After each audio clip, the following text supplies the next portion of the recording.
Don't leave me hanging. It's go time. Hey everybody, this is Josh, and welcome back to another terrific game of StarCraft 2. This one is being played between Evil Genius's StrifeCro. He's the yellow Zerg up here on the top spawn of Metalopolis, and his opponent today is going to be coL.Stalife. This is Game 1 in a best-of-3 series, being played for the ESEA.net StarCraft 2 Team League. The way that these grand finals work between Complexity Gaming and Evil Geniuses is the first team to win 3 series, so it is a best-of-5 series of series. Right now, coL.Stalife going to try and get himself a win for Complexity. StrifeCro, of course, doing the same for Evil Geniuses, and the first team to get 3 series wins of best of 3 series will be the winner of $2,800 to split between their team. And yeah, so we have close flying positions TVZ. Let's see what actually happens. Stalife does actually have some pretty good drop micro.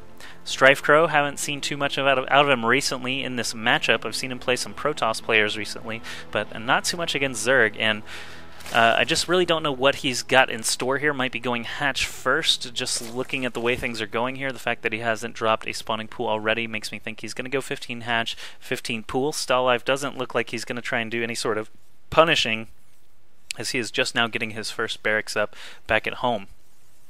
And StrifeCro, what are you doing? He's got 200 minerals, so yep, hatch first does look like the logical choice for him here. He's getting up to 300, and he'll be over there in just a second. There we see the silhouette for that hatch rate going down. Stalife actually does like to build Reapers from time to time, but he is starting this game out with a 2 racks. No minerals at all, no refinery going up. He will be able to still make that orbital command by the time this first barracks finishes, but then he won't be able to build a marine very quickly, so I'm curious to see which one he'll go for first. It is going to be the orbital command, followed by the first marine. And the 2 racks building placement that he's got here basically disallows any Zerglings from peeking up the ramp and seeing what is actually back there on the high ground.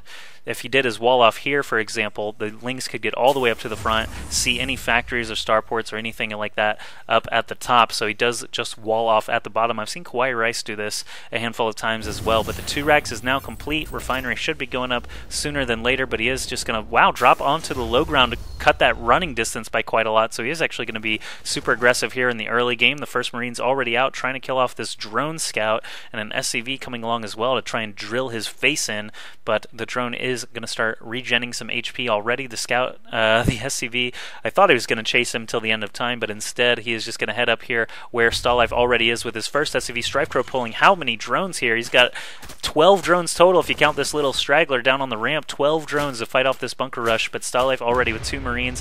Of course, the bunker does get canceled, but he spares the SCV. Easily could have killed that SCV, but now it's on the run from about 6 Zerglings of StrifeCro. He did get that spawning pool up, but still has not built an extractor, so he's a little bit behind there towards his metabolic boost. Of course, mineral-only sort of gathering does help him stay alive against this bunker rush a little bit better, because he can drop spine crawlers, he can drop queens, so Stalife sort of forced his opponent's hand already by threatening this early bunker rush. He does still have his 2 racks totally intact, no big deal at all. It looks like a mule just expired there, and Stalife is going to try and expand, and also get up 2 refineries at once, so that's kind of interesting. How many Marines do we have here? 7 Marines, 2 SCVs in tow, lots and lots of Lings here, 16 of them to be completely precise, but they are starting to get mowed down by these Marines. Stalife still looking pretty strong there with his 5 remaining Marines. Fresh one just coming now from the barracks. I think he will be able to kill off all these Lings and still live with a Marine and a quarter. So he's just going to retreat back home. Both players basically doing an effectively complete trade of all their fighting forces. StrifeCro still with no extractor, going to be very late on that metabolic boost and in any additional tech. No Roach Warren or Baneling Nest for a while for Mr. StrifeCro. He might actually want to consider taking a 3rd base very quickly just because of that fact, so that he can just produce a ton of Lings. He is at 24 Harvesters against 19 right now. Stalife does have his command center finished, so he'll be expanding there on the low ground soon. And Stalife, another sort of a side effect of building his buildings on the low ground here, means that he can start to build a hook around his naturals, so any Lings that show up later won't be able to just run right up the ramp. They will have to either go through or around this bunker setup here. So I like that building placement out of actually out of StarLife. StrifeCro building 2 extractors now, one at the main, one at the natural. He looks pretty content with his queen and spinecrawler count so far. He's going to get up to 100 gas, probably get that metabolic boost still right away. We'll see if he actually goes for the lair or not very quickly. But StarLife now about to drop his orbital command on the low ground, get his natural just mining away. Let's look at the harvester count once again, just very quickly. 31 harvesters. What was that? Why were those Marines firing at something? I don't see... Oh, there is actually a Ling here south of his base, but 31 harvesters for StrifeCro, 23 for Mr. StarLife, and he is going to start mining safely away from the second orbital command, which of course grants him another mule, and of course scans and supply calldowns later on if he wants them. But the whole time this was going on, a factory was built with the tech lab, Infernal Pre-Igniter being researched now, and a second factory just now being completed. Surprised he didn't go for a reactor very quickly, instead just building that first Hellion while he can. Looks like he wants to get in there as fast as possible with as many Blue Flame Hellions as possible. Baneling Nest coming up now for StrifeCro. It looks like he does want to take a third base now, finally going over to that top left corner. He's still working off of 2 extractors. He does have enough for metabolic boost. He's already started it, excuse me. And Evolution Chamber coming up now as well. Still no lair just yet. Looks like StrifeCro does want to go for the Muta Baneling Ling sort of build order, this variation, this unit composition, if you will, which is very, very solid against Terran players, and StarLife, I'm sure, has plenty of experience against it, so we'll see if it's actually going to be effective.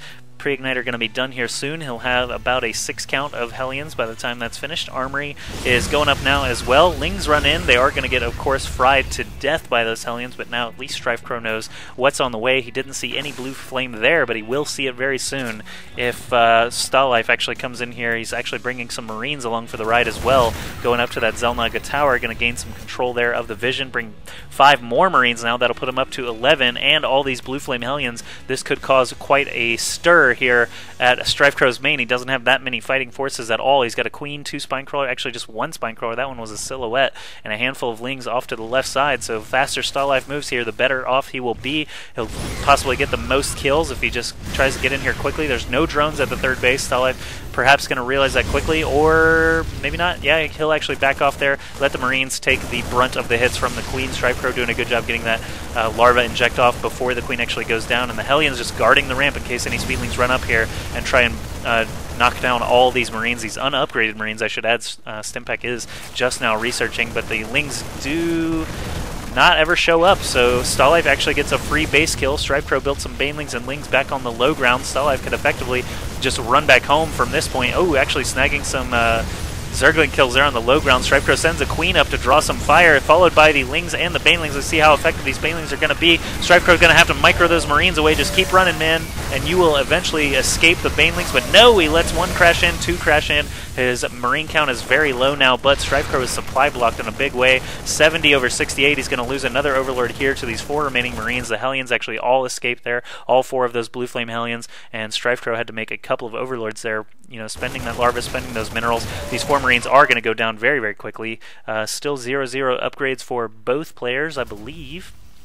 Yep, I don't know if any engineering bay is actually even up for Mr. StarLife. He does have an armory researching vehicle weapons already, though. That's going to help those Hellions. And he's getting a 3rd command center actually built now. He's going to have a long way to float by building it there, but, you know, it does keep it safe from any Ling and Baneling attacks there on the low ground. So StrifeCro back at home has his lair complete. Baneling speed is researching now. He's got +1, actually +2 melee attacks researching as well, so he did get +1 up just a moment ago. Roach speed also coming along now. You can see some roaches popping out from this natural, and he's trying to rebuild his 3rd. StarLife back at his place. Stimpak is about to finish, still building 6 Marines at a time, and now getting some Thors out as well.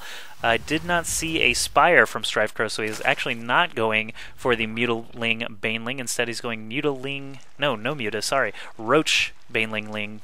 Kind of an interesting unit composition. All he's seen so far are those Hellions and Marines, but the Thors, of course, do a boatload of damage to all those Roaches, and they stand up very well to the Roaches as well. So Overseer coming in here from StrifeCro. Did he drop a Contaminate on something? I think he probably might have, but he is going to have enough energy now to gunk up this factory, stop this Thor from being produced for a few more seconds here. I believe it is 15 seconds total on a Contaminate. Let me just check that. It's actually 30 seconds in game, so that is actually a longer time than I imagined. But first Thor does come out for StarLife. Second one will be along sooner or later. There actually is that Contaminate timer ticking down, and there it goes. Thor being produced once again. Lots and lots of Marines still coming out of these barracks. StarLife actually taking the gold base. I was saying earlier he had a long way to fly if he was going to take that third, but gold base actually a very interesting choice. He does have some siege tanks with siege tech already completed. He's got these Thors and these Marines just to protect against any Mutalisks, which we already know that he's not making. He's making a bunch of Roaches and Banelings instead. So the Thor does how much damage to those armored units? 33. They don't actually do any bonus damage, but they do a lot of damage. They do 2 attacks of 33 each, and there you see him getting a kill very quickly. He's already got +1 weapons, as well as these siege tanks, Marines, still running around basically naked. They don't have combat shields or any weapon or armor upgrades. StrifeCro just checking this third base. Let's see if he knows about the gold. Yes, he does. He has the Xel'Naga Tower under his control. He's seeing it turn into a planetary fortress before his very eyes. StarLife just fine with all that happening. He's making lots of tanks and Thors right now. Still has a ton of Marines being produced as well, 6 at a time. Here comes some Medivacs to support that bio as well. And StrifeCro starting to move now with a lot of Lings. He's going to send in even more there from his third and perhaps try to kill off all these SCVs before the planetary fortress finishes. Not going to get a chance to do that. Instead, he might actually ring all the way around to the natural up here through the third. Not going to find anything here at the third. He already knows that, though. He has Lings already prepared. Another barracks going up for StarLife. He's got how many Marines already here? 5 of them. And trying to avoid siege tank blasts from the left side, but these SCVs now starting to come under attack. It looks like 4 or 5 of them actually were killed off, so not the worst attack ever from StrifeCro, doing a little bit of economic damage. And yes, StarLife actually not too phased by it, though. He's still at 47 Harvesters against 53 from StrifeCro. The Mech's statue actually gets obliterated, and here comes the main fighting force from StrifeCro. He's at 138 supply against StarLife's 127. Will he run into the planetary fortress? Yes, he will, which is kind of interesting. We have all the Thors, siege tanks, and Marines up here on the top side. We got the planetary fortress with a huge repair force on the bottom side. StrifeCro with all of his units looking like they want to hit the natural, as StarLife is actually headed up the road to StrifeCro's natural as well. Command center in the process of being built actually gets taken out. What is StrifeCro going to do with the Banelings? He's not going to blow them up on the supply depots. Good move there. He gets them all the way into the SCV line. So StarLife losing a ton of workers, but StarLife on the other hand actually getting to use picture-in-picture here for the first time in a long time. StarLife rolling through StrifeCro's forces there at his natural, starting to take out all those hatcheries and things. So StrifeCro just trying to take out these production facilities. He's rolled into the main now. He's killing off essentially everything. Here goes a tech lab, another tech lab, trying to build all these SCVs, still mining though, so the Roaches are just trying to kill the production structures, and they're actually going to get everything on fire. StarLife just picking up and flying away. There's absolutely no anti-air from StrifeCro here. All the SCVs are dying, but look at that supply. It's still very, very close. Both players hovering around 100 supply. Supply depots being killed off, add-ons being killed off. StarLife should probably just pick up everything, as there honestly is no anti-air here. He could save all these berries and this orbital command, but he is just on a roll, now destroying the base of StrifeCro. That third base goes down, and StarLife still has one functional base there at the gold, so he is actually still feeling pretty good. Harvester count 17 for StarLife, 13 for StrifeCro. Let's look at army value now, and it looks like StarLife is barely ahead by about 10 or 11. More Banelings morphing now, kind of an interesting move from StrifeCro. He's not going to be able to make much more as his mineral count goes down there, and StarLife actually taking out a 4th base from StrifeCro that whole time. And now StrifeCro has a ton of Banelings and Roaches still intact. He is going to head over here to the gold base and try to take it out, but StarLife rebuilding. He's making 3 starports at a time. He's got a single siege tank here with 6 kills, and StrifeCro is actually going to come back over here to this top spawn and try and take out StarLife's fighting forces. These Thors up here with 27 kills combined. Roaches move into the tank line and the Thor line. They're not going to get much done. There's still a ton of Marines over here on the left side, but they stem up. Banelings crash into tanks and Thors, but the Marines, actually a lot of Marines getting lost there on the left side. Roaches doing their good job, staying alive, killing off these very low health Marines that have been stemmed halfway to death already. But StrifeCro, GG's upon losing that last base and most of his standing army. StarLife still has this gold planetary fortress fully functional, and StrifeCro only had this main, which was about to be wrecked by a force of Thors and tanks. He had factories building Hellions inside of his main. That's never a fun time. So StrifeCro GG's, and StarLife will take game 1 there in pretty extraordinary fashion. That was a fun one. Let's move into game 2 now and see what happens next.